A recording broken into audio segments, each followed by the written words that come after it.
السلام علیکم ورحمۃ اللہ وبرکاتہ۔ جی کل آپ نے سبق نمبر 10 یعنی لیسن نمبر 10 آپ نے پڑھا تھا پارٹ 1۔ آج ہم پڑھنے جا رہے ہیں پارٹ 2 لیسن نمبر 10۔ اعوذ باللہ من الشیطان الرجیم بسم اللہ الرحمن الرحیم۔ کیا لکھا یہ پہلا جملہ دیکھیں، گیلا ایندھن، ایندھن اوپر پڑھا آپ نے، گیلا کیا لکھا، گاف یہ کے ساتھ گی، لام علی کے ساتھ لا، گیلا، گیلا ایندھن یعنی نمی اس کے اندر ہو، سوکھا نہ ہو، ٹھیک ہے، گیلا ایندھن۔ آگے دیکھیں اودا بینگن، کیا لکھا ہے، اودا بینگن، الف کو واو کے ساتھ ملائیں گے، دال الف کے ساتھ دا، اودا بینگن۔ یہ اودا مطلب ہوتا ہے جو سیاہی مائل یعنی بلیک جیسا کلر ہوتا ہے۔ دھیمی روشنی، روشنی دھیمی ہے یعنی اجالا کم ہے۔ آندھی کا جھونکا، آندھی کا جھونکا۔ صفائی کا ارادہ، کیا لکھا ہے، صفائی کا ارادہ، صفائی کا ارادہ، ٹھیک ہے، یعنی صفائی کرنے کی نیت۔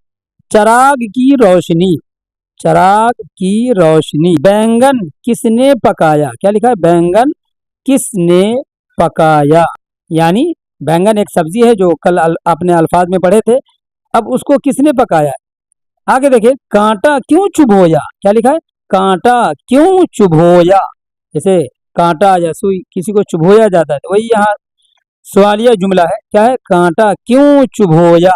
خدا پر بھروسہ کرو، خدا کھے کی شکل ہے، اس کے ساتھ دال الف کے ساتھ دا، خدا پر تیرے پر بھروسہ لکھا، یہ بے کے ساتھ ہے تو یہ بن جائے گا بھے، پھر اس کے ساتھ یہ نیچے رے، واو کے ساتھ رو، بھرو، اور سین ہے کے ساتھ مل جائے گا سہ، بھروسہ یعنی خدا پر یقین کرو، کیا لکھا آگے، کرو، ٹھیک ہے۔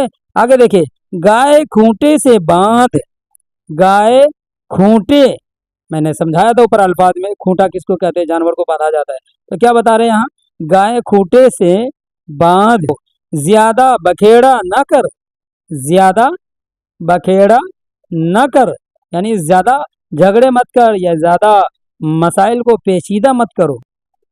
آگے دیکھیں وہ اپنے ٹھکانے پر جا پہنچا، کیا لکھا ہے، وہ اپنے ٹھکانے پر جا پہنچا۔ دیکھیں بدن اور مکان کی صفائی ضروری بات ہے، اب یہ چیز اسلام سکھاتی ہے۔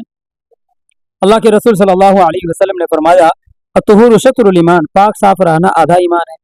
اسی طرح سے النظافۃ نصف الایمان، صفائی یہ آدھا ایمان ہے۔ آندھی کے جھونکے سے ایندھن میں پتنگا جا پڑا، یعنی پتنگا جو اوپر میں نے سمجھایا تھا کہ ایک طرح کا کیڑا ہے جو اپنے پروں کے ذریعے روشنی کی طرف اڑتے ہوئے جاتے، ٹھیک ہے جی، تو کیا لکھا، آندھی کے جھونکے سے ایندھن میں یعنی جہاں آگ سلگ رہی ہو یا آگ لگی ہو وہاں پتنگا جا پڑا۔ پورے جملے یعنی سینٹینس کا اعادہ کرتے ایک ساتھ میں، ٹھیک ہے۔ دیکھیں گیلا ایندھن، اودا بینگن، دھیمی روشنی، آندھی کا جھونکا، صفائی کا ارادہ، چراغ کی روشنی، بینگن کس نے پکایا، کانٹا کیوں چبھویا، خدا پر بھروسہ کرو، گائے کھوٹے سے باندھ، زیادہ بکھیڑا نہ کر، وہ اپنے ٹھکانے پر جا پہنچا۔ بدن اور مکان کی صفائی ضروری بات ہے، آندھی کے جھونکے سے ایندھن میں پتنگا جا پڑا۔ اس طرح ہمارا یہ سبق نمبر 10 یعنی لیسن نمبر 10 پارٹ 2 کی شکل میں مکمل ہوا۔ اب ہم انشاءاللہ لیسن نمبر 11 یعنی سبق نمبر 11 کل الفاظ کی شکل میں پھر پڑھیں گے، ٹھیک ہے۔ جزاک اللہ خیر، السلام علیکم ورحمۃ اللہ۔